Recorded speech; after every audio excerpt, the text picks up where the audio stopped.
kayo, like going back to yun nga, yung workplace relationship, syempre hindi lang din naman yan sa showbiz industry, di ba? Meron din, I know may mga kumpanya din talaga, like corporate companies na meron silang mga parang memorandum na you can't date someone sa same department or something like that. Di ba may mga ganun? Tama po ba? Meron. Yes, May there ganun, is, di ba? there is. So, kayo, ano sa tingin niyo yung mga boundaries na dapat tandaan kapag meron kang, if you're dating someone in the workplace or, I think it's or yun nga, if may ka-work ka na parang, that's an easy boundary. Just don't let it affect your work.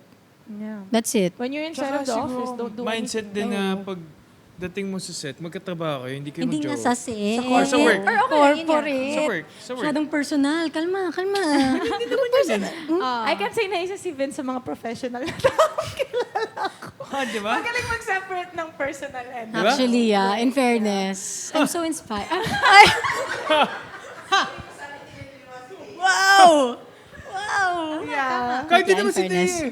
Ayun nga, yun din yung sasabihin Wow. ko.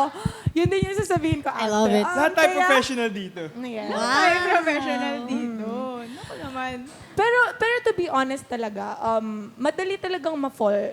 Kagaya nga ng pinag-uusapan natin, sinasabi natin lahat kanina, whenever you're with that person, most of the time, madali talaga ma-fall. Kaya nga ang daming naging pandemic couple. Diba? Kasi yung attention mo lahat nasa kanya kasi wala kang ibang ginagawa that time. Diba? So, ang daming naging pandemic couples. So, pagdating siguro sa work, para maiwasan yung ma-fall ka sa coworker mo, you really have Don't to know talk to them. why you are there. Diba? Why you are there, bakit ka pumasok Yeah. sa trabaho, ano yung kailangan mong gawin dito. You really just need to know how to separate your work and your private Personal. life. Yeah. Or If personal you're life. if you're a free agent, like if you're single, edi bahala ka gawin mo kung ano gusto mong gawin. Go. Bago sa boss niyo yun, no? Kunwari, naging kayo. Di ba? Siyempre, nasa honeymoon stage pa Hindi, kayo. jowain no? mo yung boss mo. Oh my gosh! What? Bakit di ba tapos? Di ba? Wala lang kailangan paapaalam. Oo, di ba? Boss. Jowain mo yung boss mo. Oh no! Uy, favorite ko kaya ng mga ano yan, John. Sa drama.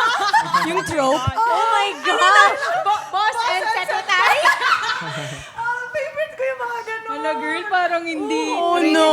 No! Tapos gagawin nila sa office. Alala ko saan tayo napupunta dito, ha? Wow! Wait, maaga pa. Hindi pang matcha at ano. Oo nga, hindi pang matcha yung usapan na to. Oo, pang cocktails na yun. Oh my Ay, God. Sorry, akin yan. Ako kasi Sorry, nagsimula.